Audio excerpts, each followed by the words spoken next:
कल एक वीडियो चल रहा था, जिस वीडियो में उस लड़की के पिता और उस लड़की के दादा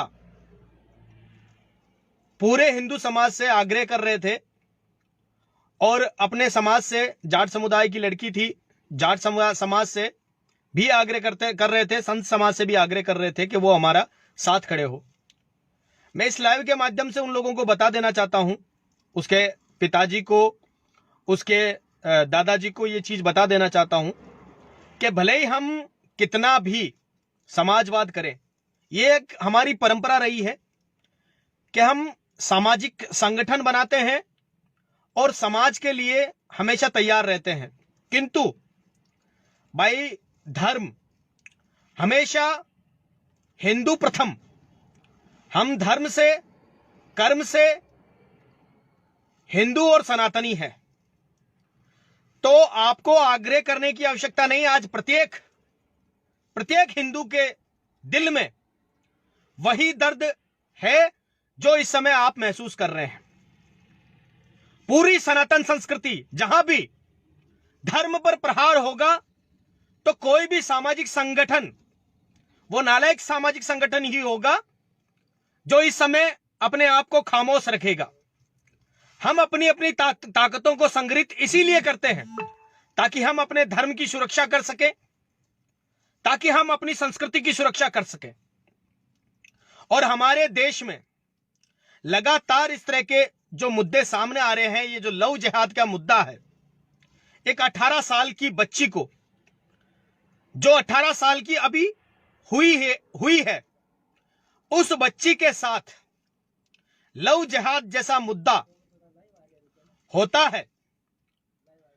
वो लड़की अभी तक परिपक्व नहीं है, किंतु दुर्भाग्य है हमारे संविधान का, दुर्भाग्य है हमारे भारत देश के कानून का, जहां कानून बनाया तो लोगों की सुरक्षा के लिए जाता है, किंतु इसी कानून का गलत फायदा उठाकर कुछ असामाजिक तत्व, कुछ नीच प्रवृत्ति के लोग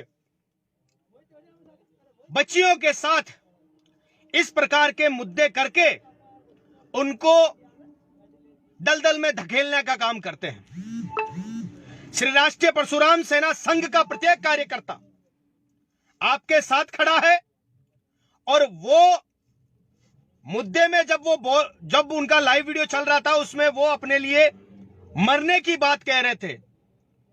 मैं इस लाइव वीडियो के माध्यम से उन्हें बता देना चाहता हूं कि आपको मरने की आवश्यकता नहीं है।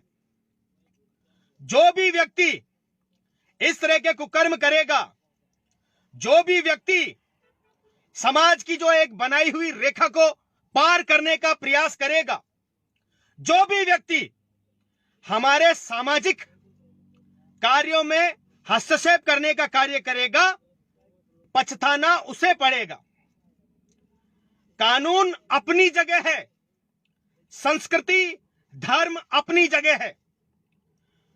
धर्म और संस्कृति की सुरक्षा के लिए कानून बनाया जाता है, किंतु अगर कानून की वजह से धर्म और सुरक्षा के अस्तित्व पर अगर खतरा होता है तो फिर ऐसे कानून को बदल देना चाहिए। थोड़े दिनों पहले राजस्थान में भी हमारे जो मुख्यमंत्री साहब हैं, मुझे नहीं पता कि उन्होंने यह वीडियो देखा है या नहीं देखा है, किंतु मैं ये चाहूंगा कि वो वीडियो, अशोक जी गहलोत साहब, आपने लव जिहाद के मुद्दे पर, मैंने भी रिट्वीट किया था उस मुद्दे पे, आपने एक ट्वीट के माध्यम से लोगों को लव जिहाद के मुद्दे पर यह लिखकर बताया था कि ये निजता पर प्रहार है।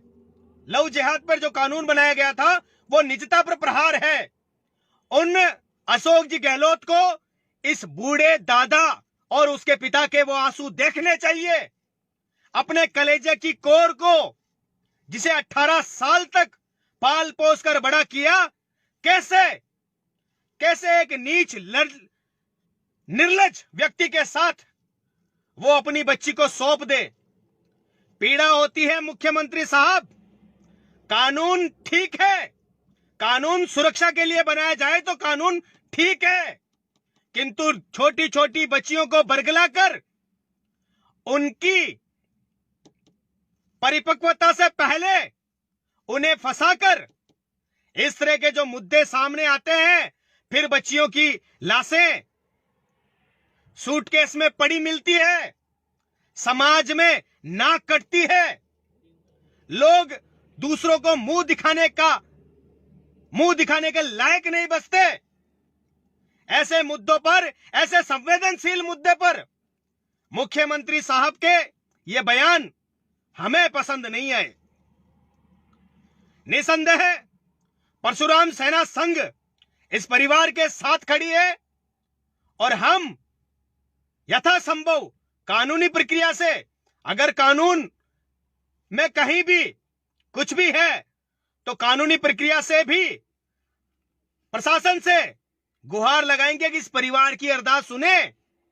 आंखों पर पट्टी कानून के होती है, लेकिन कानून के रक्षकों के आंखों की पट्टी नहीं होनी चाहिए। और परशुराम सेना संघ 17 तारीख को बीटनोक जो ये मुद्दा हुआ है लव जिहाद का, और सभी सामाजिक संगठनों से ये वक्त अलग अलग बैठने का नहीं है। आप जाट, मैं ब्राह्मण, मैं राजपूत, मैं रावत, मैं मेघवाल, इन बातों में, इन पचड़ों में पड़ने की आवश्यकता नहीं है। हम सभी सामाजिक ढांचे में एक दूसरे के साथ जुड़े हैं, हम सभी अपने अपने समाज का कार्य करते हैं, किंतु लव जिहाद और जहां धर्म पर प्रहार होता है, हम सभी सामाजिक संगठनों को एक जाजम पर बैठने की आवश्यकता है। एक बार जितने भी हिंदूवादी संगठन सारे एक जाजम पर आ गए तो किसी की मजाल नहीं है जो सनातन संस्कृति की तरफ आंख उठाकर देखे।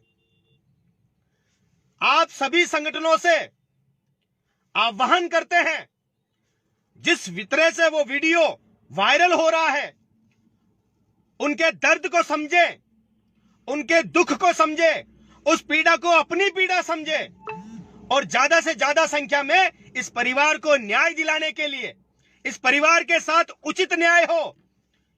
एक 18 साल की बच्ची, मात्र एक 18 साल की बच्ची जिसकी परिपक्वता कानून तय नहीं कर सकता है।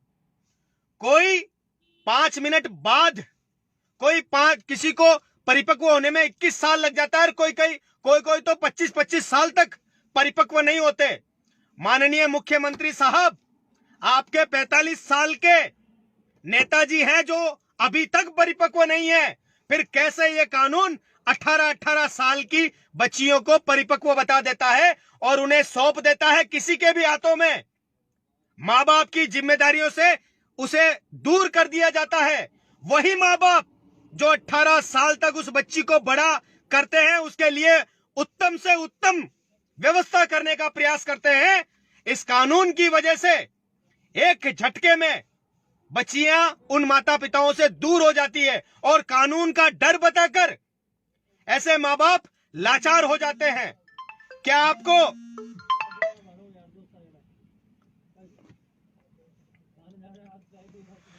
आपको ये लाचार माँ बापों की लाचारी नहीं नजर आती? जो माँ बाप अपने बच्चों को 18 साल तक पालते हैं, अपनी बच्चियों को फूलों की तरह रखते हैं, एक झटके में कानून उन्हें उनसे दूर कर लेता है। कहां सुरक्षा है? कैसी सुरक्षा है? आज लाखों केस ऐसे निकल के आ रहे हैं जहां उन बच्चों के साथ बर्बरता की गई। क्या जिन बच्चियों के साथ बर्बरता हुई उनका कोई अधिकार नहीं? क्या कानून की नजरों में उनकी सुरक्षा का प्रावधान नहीं होना चाहिए? 17 तारीख को परशुराम सेना संघ निसंदेह वहां पहुंचेगी और सभी सामाजिक संगठन इस समय समाज की बात नहीं करनी है, इस समय किसी भी फालतू पचड़े में नहीं पड़ना है। समाज की बेटी थी, सनातन धर्म की बेटी थी, संस्कृति की बेटी थी, वो अकेले जाट की बेटी नहीं थी, वो हमारी बेटी थी। और हमारी बेटी हमें वापस चाहिए, बाय हुक और बाय कुक। बहुत हो चुका ये नंगा खेल। कब तक लाशों को उठाते रहेंगे? कब तक अपनी बेटियों को तमाशमीन बनकर, क्योंकि ये जो उम्र होती है, ये उम्र परिपक्वता की उम्र नहीं होती है। 18 साल में कोई कानून ये तय नहीं कर सकता कि बच्ची की उम्र परिपक्व है। फिर भी हमारे साथ इस तरह की बर्बरता लगातार हो रही है। और मैं दूसरे धर्म के लोगों से, जिसने ये लव जिहाद किया है, उनसे भी कहूंगा कि हिंदू खामोश है। ये जो लव जिहाद चल रहा है, ये लव जिहाद उल्टा भी बढ़ सकता है। फायदा इसी में है कि सभी व्यक्ति अपने धर्म, अपने समाज में, अपने समाज के द्वारा बनाए गए नियमों का पालन करें और उसके अनुरूप ही कार्य करें। अन्यथा हमेशा हिंदू इस तरह चिल्लाता नहीं रहेगा। लव जिहाद करना हमें भी आता है और लव जिहाद के लिए हम भी तैयार हैं।